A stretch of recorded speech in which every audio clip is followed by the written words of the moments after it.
Ya, selamat pagi Bapak Ibu Saudara terkasih. Ya, pada pagi hari ini kita mau mendengar kebenaran firman Tuhan mengenai latihan kesabaran. Ya, ini sudah beberapa kali bacaan bagian firman ini sudah sering kita dengarkan, tapi pada pagi hari ini kita mau kembali mengingatkan apa yang Tuhan rindukan untuk kita mengenai kesabaran. Ya, seperti kita tahu dari sekolah minggu kita sudah paham, sudah hafal ya. Buah-buah roh ada 9 buah roh di Galatia 5 ayat yang ke-22. Tetapi buah roh ialah, ada lagunya ya, kasih, sukacita, damai sejahtera, kesabaran, kemurahan, kebaikan, kesetiaan, kelemah lembutan, dan penguasaan diri. Ya, 9 buah roh ini Tuhan rindukan untuk selalu ada di dalam kehidupan kita. Itulah buah yang harus kita hasilkan dari pengenalan kita akan Tuhan. Dan pada pagi hari ini kita mau garis bawahi mengenai kesabaran. Nah, kita mau belajar mengingatkan kembali bagaimana Tuhan mengajari seseorang untuk menjadi sabar. Ini adalah satu proses uh, kita menjadi orang yang sabar. Kita bisa menilai diri kita apakah kita sudah menjadi sabar, apakah kita masih gerasa gerusu, apakah kita masih mudah marah, ataukah kita sudah mulai bisa menata hati kita ya untuk menjadi seorang yang sabar.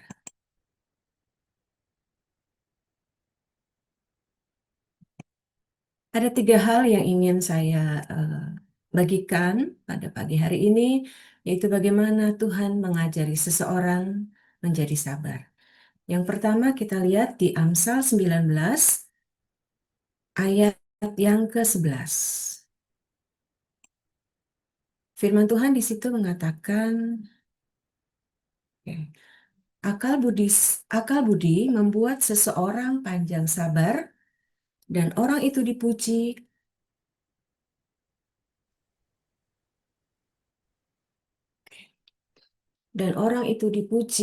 karena memaafkan pelanggaran.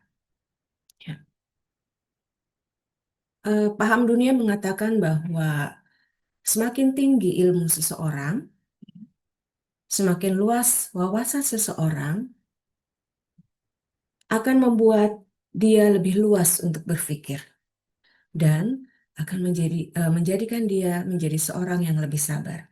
Kenapa? Karena eh, seseorang yang semakin menambah wawasannya dan menambahkan pemikiran, akal budi ya dalam kehidupannya, dia akan mengerti lebih banyak hal ya.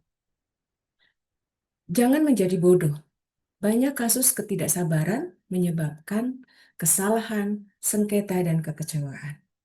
Hal sepele misalnya, eh, kalau kita marah atau kalau kita melihat anak kita, ya kita suruh dia belajar tapi dia tidak belajar, ya kita kadang-kadang menjadi kecewa.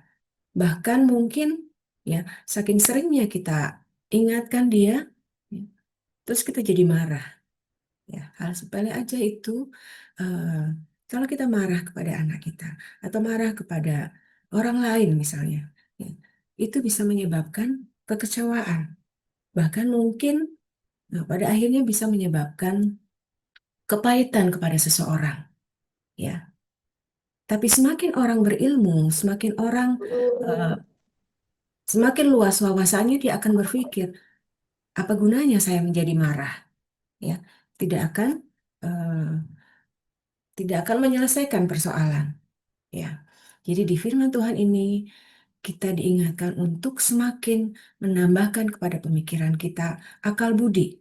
Ya, jika masalah datang, ini seringkali saya ingat Pak Oscar sering mengatakan ini. Jika masalah datang, jangan mengatakan masalah lagi. Ya, tapi kita harus melihat masalah itu sebagai kesempatan untuk kita menambah akal budi yang baru. Kalau ada masalah nih, saya sering lihat suami saya ya, misalnya Mas.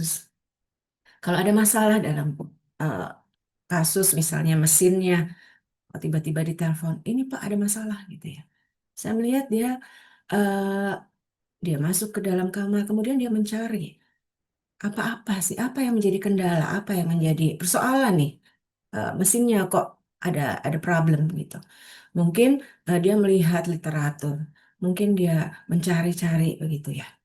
Ya. Artinya bahwa kalau masalah itu datang, itu jangan kita menjadi, oh kok begini ya. Tapi justru itu kesempatan untuk kita menambah akal budi yang baru.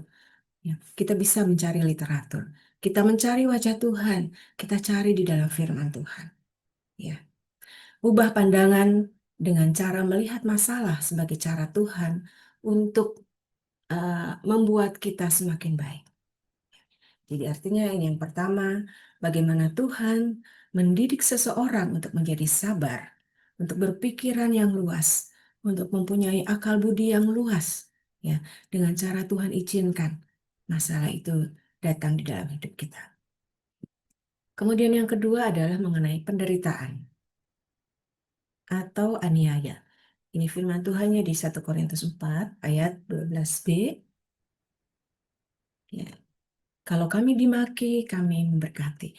Kalau kami dianiaya, kami sabar. Jadi seringkali Tuhan izinkan satu penganiayaan itu menjadikan kita menjadi sabar.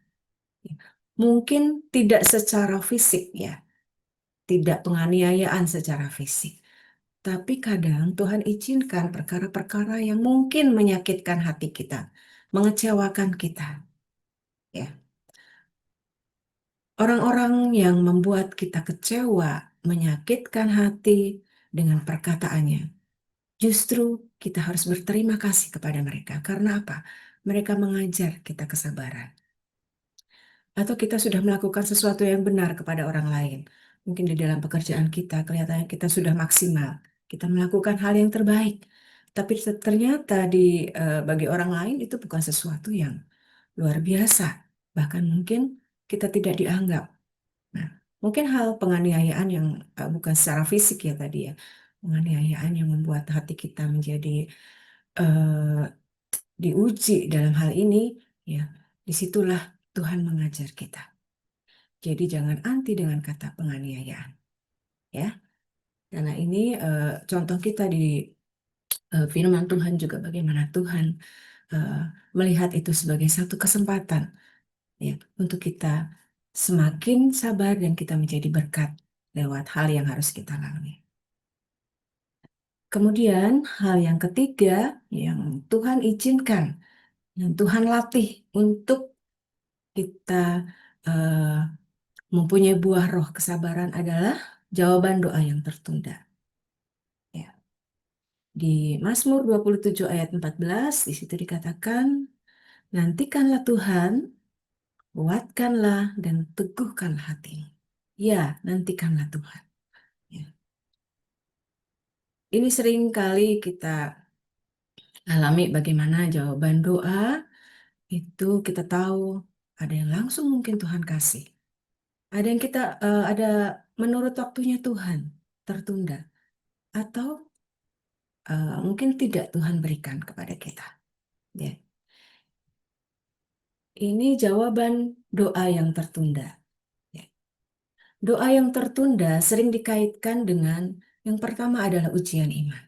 Apakah kita tetap ada di dalam kondisi iman kita pada saat kita menunggu doa terjawab oleh Tuhan. Kemudian waktu Tuhan yang berbeda. Ya. Dan seringkali, kadang-kadang waktu Tuhan mungkin lebih lama atau bahkan atau bahkan lebih cepat. Gitu ya. Atau yang ketiga adalah rencana Tuhan yang lebih besar dalam hidup kita. Jadi, ada tiga perkara pada saat kita menanti jawaban Tuhan ya di dalam kehidupan kita. Satu, kita menganggap itu sebagai ujian iman. Apakah kita tetap fight dalam posisi iman kita? Kemudian waktu Tuhan yang berbeda. Dan yang ketiga, rencana Tuhan yang lebih besar dalam hidup kita. Ini yang harus kita menjadi kekuatan kita pada saat kita menantikan jawaban Tuhan. Meskipun terasa seperti tidak dijawab, penundaan ini bisa jadi bagian dari proses pertumbuhan rohani dan pelajaran hidup yang Tuhan ajarkan dalam hidup kita. Terkadang doa kita tidak dijawab karena mungkin tidak sesuai dengan kehendak Tuhan. Ini hal-hal yang uh, terus kita pelajari di dalam hidup kita.